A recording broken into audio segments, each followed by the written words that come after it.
Hi boys and girls, it's Shane, and I just broke my phone yesterday. I dropped it off a telephone pole, maybe 25 feet to the ground, recording the video. I'll show you in just a second, but good news. I figured out a way that I could use the Samsung Ultra 25, which is the latest Samsung Galaxy phone, for less than free. I'll get paid about $150 to use this until my new OnePlus 13, which I think is a much better phone for the money, arrives. So you do need to have a credit card to be able to do this. If you don't know how to do a credit card or you don't have good credit, you should see one of my other videos on how to get a credit card. So I went to Best Buy and I bought this new Samsung 25 Ultra. It's going to cost me $1,400 basically, but it comes with a $200 gift card for Best Buy. I have a 14-day refund policy with Best Buy. It'll cost me $45 for a restocking fee, so I'll pay $45 to restock whenever I take this phone back to Best Buy, but I will get to keep the $200 gift card. So I'll have $155 in Best Buy money basically when I'm finished. So that's a pretty good deal. I've gone ahead and ordered the OnePlus 13, which I can't buy locally, and that's the phone that I want to have. It'll cost about $600 less for roughly the equivalent specs, and I think just a cooler, more soft focus camera that I really enjoy.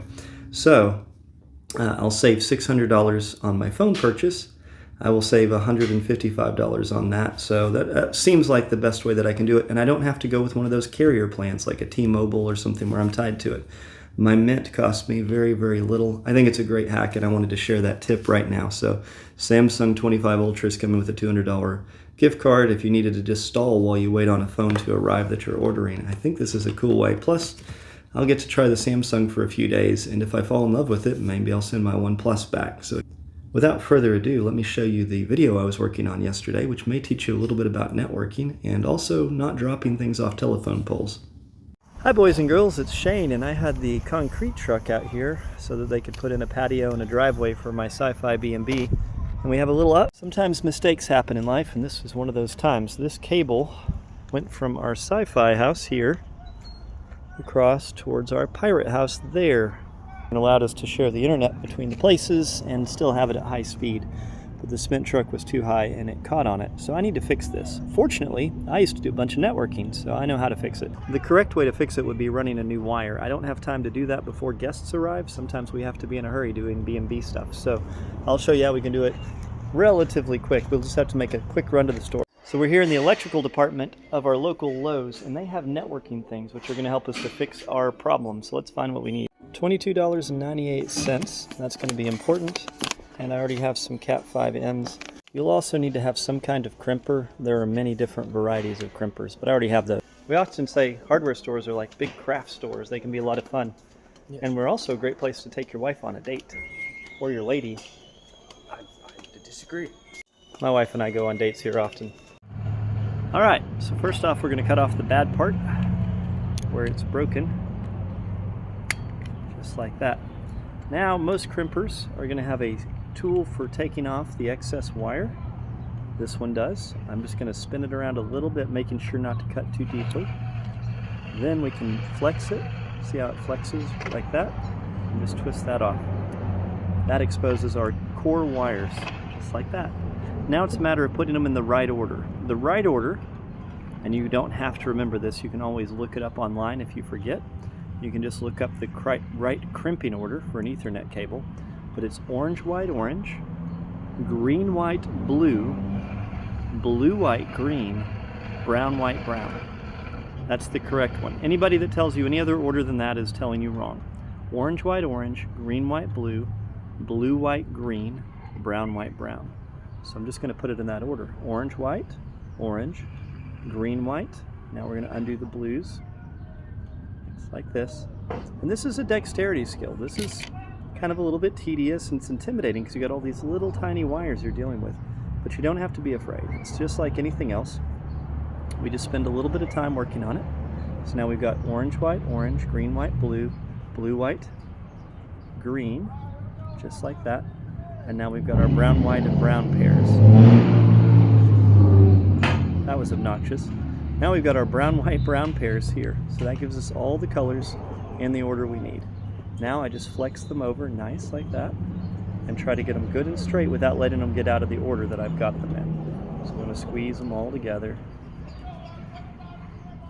I kind of find if I flex them back and forth, they'll kind of wiggle out and straighten out like that. And that's what we want, kind of to make a flat piece out of it like this. Then we're going to take our cutters and we're going to put it into the cutter. I used to do this a lot. I haven't done it in a long time. And we're going to clip it right there. Just like that. So they all get cut off to the same length. Now we're going to take an end from our little container of ends. I've had this for years. These stay good forever if you have them. We're going to keep them all in the same order. We're going to hold our end. So this is the side that would plug into the outlet, and this is the other side. We're just going to slide it like that, and you'll see it go into the little channel. See, each one has a little channel, and we'll push it all the way down like that. Then we're going to look at it and make sure it's in the correct order and that none of them got out of order. Orange, white, orange, green, white, blue, blue, white, green, brown, white, brown. Okay. Now, we plug it into our crimper, like we're plugging it into the back of our computer, and we squeeze. Squeeze it really hard. And now we have a Cat 5 end. Okay. Now this isn't optimal for doing this outside. This is how we would do it on the inside normally. But since I only got a few minutes, we'll do one on each end. Then we'll plug them together with that piece I just got from the hardware store. That's the sound of an F-35 Raptor flying overhead. I think those are Raptors, right? If they're not Raptors, somebody can correct me. I'm okay with being corrected. The new F-35s are being trained here in our local airbase and being sold to people. So I'm trying to cut back far enough to get to where we can actually do this. There we go. That looks like all the wires. Now we're going to do the same thing. We're just going to spin it around a little bit. Then we'll flex it. And then it's going to open up like that. And pull it open. Yeah, they're training the F-35 pilots here for all the NATO allies that we're selling the F-35 to. So like Singapore. We have some wonderful people from Singapore that are permanently living here so that they can train pilots, because we want the Singaporeans to be using our amazing aircraft technology in case they need to defend ourselves or just come to our aid or something in a disagreement there. Orange, white, orange, green, white, blue, blue, white, green, brown, white, brown. So we're going to cut it off nice and flat like that. We've cut it off. We're going to put those into the little slips where they slide into the right spot. There it goes. That time I got it in the right spot, just like that. Then we plug it into the crimper again, just like so. And then we squeeze really hard. There we go. Just like that. So this is the part we just got from Lowe's. It's going to plug in just like that and hold that in place. Now we're going to go up this ladder. That's definitely okay on this pole, right? Yeah, it's going to be fine. Then I'm going to have my special helper today hand me this wire. Thank you very much. We're going to bring it up here because as we get higher, they get closer together. Now, we're going to push these together.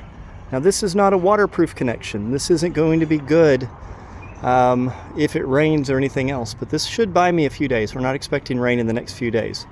I do need it probably supported. So maybe we can come up with a way to support this while we're up here. I wonder what I could connect it onto.